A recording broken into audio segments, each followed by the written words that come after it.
qué gusto saludarte. Saludos también para nuestra audiencia de América Latina y el mundo. Nos encontramos precisamente en los exteriores de la Corte Constitucional, donde han llegado comunidades guaraní para exigir el cese de las operaciones petroleras en el Parque Nacional Yasuní. Y es que hoy, 20 de agosto, se cumplen exactamente 2 años desde que el pueblo ecuatoriano decidió en las urnas, mediante consulta popular, que el petróleo quede bajo tierra, específicamente en el bloque 43 en Ixpingo, Tiputini y Tambococha. Ese mandato no ha sido cumplido, por lo que han llegado hasta aquí, hasta la Corte Constitucional, para exigir que se respete este mandato, este pronunciamiento del pueblo ecuatoriano de cumplimiento obligatorio. Queremos hablar precisamente con una de las dirigentes, se trata de Manay Prado, de la organización Ecos del Yasuní. Quisiéramos saber por qué llegaron acá comunidades guaraní. Se han cumplido 2 años desde que el pueblo ecuatoriano, casi el 60% de los ecuatorianos dijeron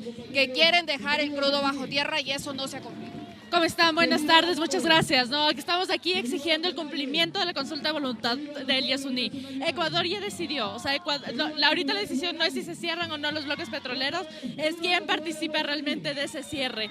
Se tiene que respetar la voluntad popular del pueblo ecuatoriano. 5 millones de ecuatorianos le dijimos sí al Yasuní a dejar de explotar el petróleo del bloque 43, y eso se tiene que exigir. Falta voluntad política de Daniel Noboa, falta voluntad política del gobierno. Es necesario que se cumpla la voluntad popular y se respete los derechos de la naturaleza y se lleve un proceso de reparación integral al territorio. ¿Cuáles eran los plazos que se debían cumplir y cómo no se han cumplido? ¿Cuántos pozos están abiertos todavía y cuántos se han cerrado? Son 246 pozos que existen en el Parque Yasuní, en el bloque 43, de los cuales solo se han cerrado 10 pozos. Esto es un incumplimiento de la voluntad popular, porque la Corte Constitucional, en su sentencia que dio paso a la consulta popular, dio plazo de 1 año para cerrar para un retiro ordenado y progresivo de la infraestructura petrolera del bloque 43. En este año lo único que se ha cerrado son 10 pozos, que en realidad el proceso de cierre es muy simple, ¿no? Esto podría llevarse incluso solo en días, y después se lleva un proceso de taponamiento de los pozos, desmantelamiento, pero lo más importante es la reparación integral al territorio, a la naturaleza y a las comunidades afectadas por el extractivismo. Sin embargo, hemos visto que autoridades del gobierno de Daniel Noboa dicen que es más difícil desmontar y que resultaría costoso para el Estado ecuatoriano. Eso ha sido alguno de los argumentos. ¿Es verdad? Es necesario que el gobierno declare un presupuesto para el desmantelamiento de las operaciones petroleras. El campo 43 del ITT se lleva explotando desde el 2017, si no estoy mal, el 16, de 2016-2017, y de ahí ya tenía que haberse guardado un presupuesto para el desmantelamiento de las obras. Es decir, aquí en Ecuador no se entrega ninguna licencia ambiental sin antes de entregar un plan de retiro y abandono progresivo, incluido un presupuesto de retiro de las operaciones petroleras. Otro de los argumentos es desde el punto de vista económico. El gobierno dice que dejar de explotar el bloque 43 significa una reducción importante dentro del presupuesto general del Estado. ¿Esto es así?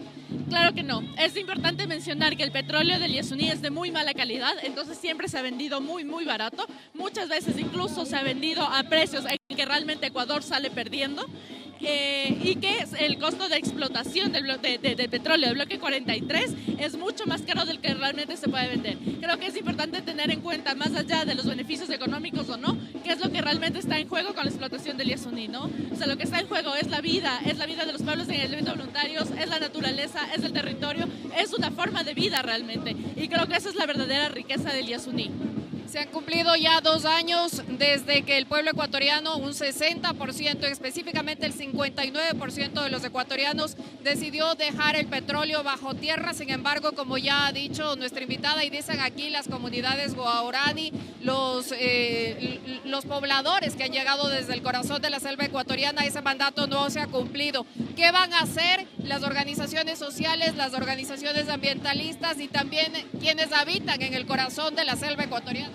Pues tenemos que seguir peleando. No se puede no cumplir el mandato popular. Esto es básicamente como que si hubiéramos hecho elecciones presidenciales y no se quiera cumplir los resultados. Entonces vamos a seguir peleando porque se cumpla. Seguimos pendientes del territorio y hasta eso las organizaciones sociales junto con la Nacionalidad Guaraní del Ecuador hemos ya emprendido algunas acciones de reparación. Hemos tenido, por ejemplo, ya la visita de técnicos internacionales, petroleros, quienes nos han más o menos asesorado de cuál sería el proceso correcto para el desmantelamiento de las operaciones del bloque 43, pero también seguimos juntándonos y seguimos haciendo cosas y seguimos, digamos, organizando y planificando desde la alegre rebeldía, ¿no? Siempre desde la alegría de la vida que te da el mismo Yasuní. ¿Qué esperan de la Corte Constitucional?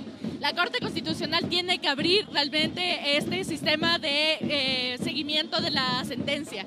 Tiene que hacer un seguimiento del cumplimiento de la sentencia. Es fundamental que la Corte se ponga atenta a qué ha pasado en estos 2 años desde que se emitió desde que se ganó la consulta y ya casi 3 años desde que se emitió la sentencia. Muchísimas gracias. Yo quisiera mostrarles también un poco del panorama que se vive a esta hora. Si mi compañero Henry nos puede ayudar, hay tambores, hay miembros de la comunidad guaraní, hay miembros de la comunidad académica y jurídica también del país que han llegado hasta aquí junto a organizaciones ambientalistas, organizaciones sociales para exigir el cumplimiento del mandato del pueblo ecuatoriano. 59% de ecuatorianos se expresó en las urnas a favor de dejar el petróleo bajo tierra y ese mandato no ha sido cumplido. Ya escuchaban ustedes las excusas que ha puesto el gobierno ecuatoriano, van desde el ámbito económico hasta que resultaría muy costoso el desmantelamiento de la infraestructura asentada en el bloque 43, específicamente en Ixpingo, Tiputini y Tambococha. Sin embargo, aquí los pobladores de la zona del corazón de la Amazonía ecuatoriana, de la selva, han dicho que no van a parar de protestar hasta que el mandato popular sea cumplido y se respete a una de las zonas consideradas por los expertos como la de mayor biodiversidad del planeta. Hasta aquí el informe.